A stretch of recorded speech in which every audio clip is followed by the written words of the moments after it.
Assalamualaikum warahmatullahi wabarakatuh. Selamat datang di kelas pelatihan Administrator e-learning Fakultas Ekonomi dan Bisnis Universitas Muhammadiyah Jakarta. Setelah kita mempelajari teknis pembuatan user pada video pembelajaran yang pertama, langkah selanjutnya dalam pengelolaan administrasi adalah membuat kelas atau mata kuliah yang akan dipelajari pada video pembelajaran kedua ini. Bagaimana cara membuatnya? Mari kita saksikan langkah-langkah sebagai berikut. Sama halnya dengan pembuatan user, kita akan membuat kelas menggunakan Excel dengan format di kolom yang pertama adalah short name, kemudian di kolom yang kedua adalah full name-nya, dan di kolom yang ketiga adalah kategori. Di bagian short name, kita bisa mengisikannya dengan kode mata kuliah. Sebagai contoh, dalam hal ini saya contohkan adalah kode dari mata kuliah akuntansi biaya yang terdaftar di SIMAK adalah MKP 3305. Kemudian, karena kita memiliki kelas paralel A, B, C, D seperti itu, maka kita menambahkan kodenya dengan huruf A. Maka nanti jika ada kelas akuntansi biaya, kelas D seperti ini misalnya, jika ada kelas akuntansi biaya kelas D, maka kodenya menjadi MKP 33005D. Begitu untuk penulisan short name. Kemudian bagaimana caranya kita menentukan 15 ini? Untuk menentukan kategori di dalam mata kuliah, kita perlu menyesuaikannya dengan kategori yang berada di dalam ikhlas.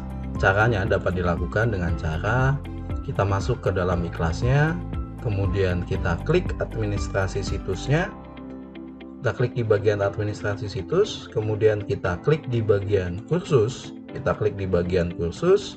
kemudian kita klik di tambah atau ubah kursus.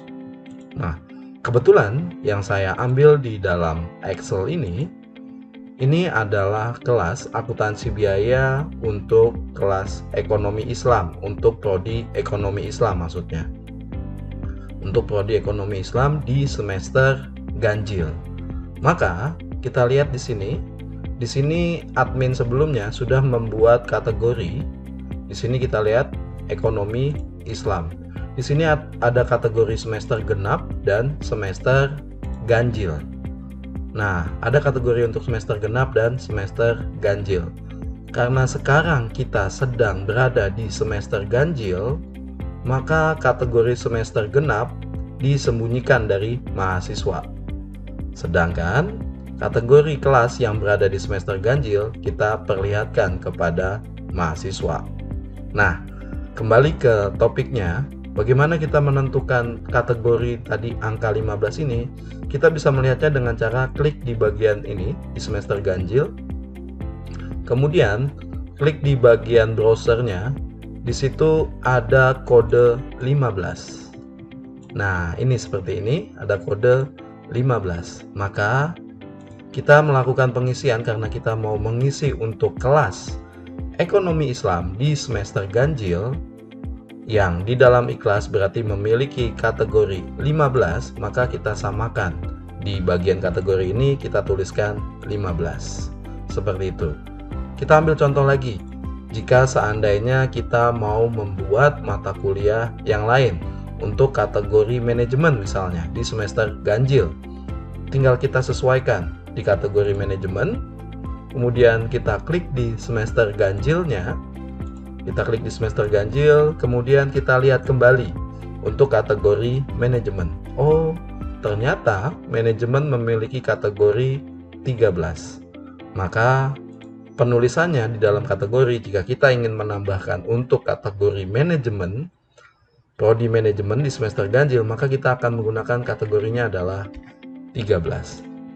Seperti itu penyusunan format dari mata kuliah. Jika sudah ini semua dipastikan dengan benar, Maka selanjutnya kita bisa menyimpannya dalam format yang sama seperti kita mengupload user, adalah format CSV. Nah, ini bisa menggunakan CSV UTF-8, delimited. Kita bisa simpan dengan format yang sama seperti kita menyimpan format user. Setelah kita menyimpan format mata kuliah tersebut, selanjutnya tahapan yang harus dilakukan adalah kita mengupload mata kuliah tersebut ke dalam sistem iKlas. Setelah kita login ke dalam sistem iKlas, kemudian seperti biasa kita klik di bagian administrasi situs, kemudian kita cari fitur kursus, kemudian kita cari yang namanya upload course. Nah, di bagian upload course ini kita bisa tarik data file kita yang tadi dalam format CSV, kita bisa tarik seperti ini dengan cara ditahan, klik kiri, kemudian ditahan dan ditarik ke dalam iKlas, atau bisa juga dilakukan dengan cara klik di bagian choose file ini, kemudian klik choose file, kemudian kita pilih di mana kita menaruh folder tempat kita menyimpan format mata kuliah tersebut. Kalau sudah ketemu, kita tinggal klik open. Nah, ini di bagian save as-nya kita bisa berikan nama mata kuliah. Jika sudah seperti itu, kita bisa klik bagian upload this file. Nah, seperti ini. Kemudian di bagian yang import option-nya itu kita bisa pilih create new course only, skip existing ones. Jadi yang kita pilih adalah yang paling atas ya. Kemudian kalau sudah dipastikan seperti itu, kita bisa klik preview. Nah, seperti ini. Ini akan terlihat bahwa tandanya sudah berhasil di-upload. Terlihat ini ada resultnya terchecklist berwarna hijau. Nah, jika sudah seperti itu, kita cek kembali di bagian default course values-nya di bagian bawah. Itu kategori kursusnya kita sesuaikan. Kita mau masuk di mata kuliah ini yang kita buat ini, dia adanya di mana? Apakah mata kuliah akuntansi? Akuntansinya kemudian di semester genap atau ganjil, atau di ekonomi Islam, kita sesuaikan. Dalam hal ini saya mengupload kelas untuk pelatihan internal, maka saya pilih kelas pelatihan internal. Kemudian di bagian tanggal mulai kursus, ini adalah periodenya, kapan kursus ini bisa diakses dan kapan kursus ini akan berakhir. Di bagian sini adalah waktunya, waktu berakhir kursus tersebut. Kemudian yang bawah format topik biarkan, batas unggah situs biarkan. Lalu kalau sudah, kita bisa klik upload course. Nah, seperti ini. Maka akan terlihat data kita, mata kuliah kita sudah terupload. Untuk melakukan verifikasi apakah data kita sudah terupload atau belum, kita bisa klik di bagian halaman depan. Kemudian kita bisa ke bawah, kita cari kursus kita. Tadi adalah namanya adalah kelas pelatihan e-learning. Nah, itu akan kelihatan tadi saya baru saja mengupload kelas pelatihan e-learning untuk administrator. Nah, di situ juga akan terlihat dengan jelas, oh ini masuknya di dalam kategori pelatihan internal FEB UMJ.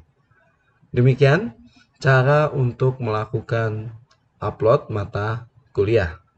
Kurang lebihnya mohon maaf. Billahi taufiq wal hidayah. Wassalamualaikum warahmatullahi wabarakatuh.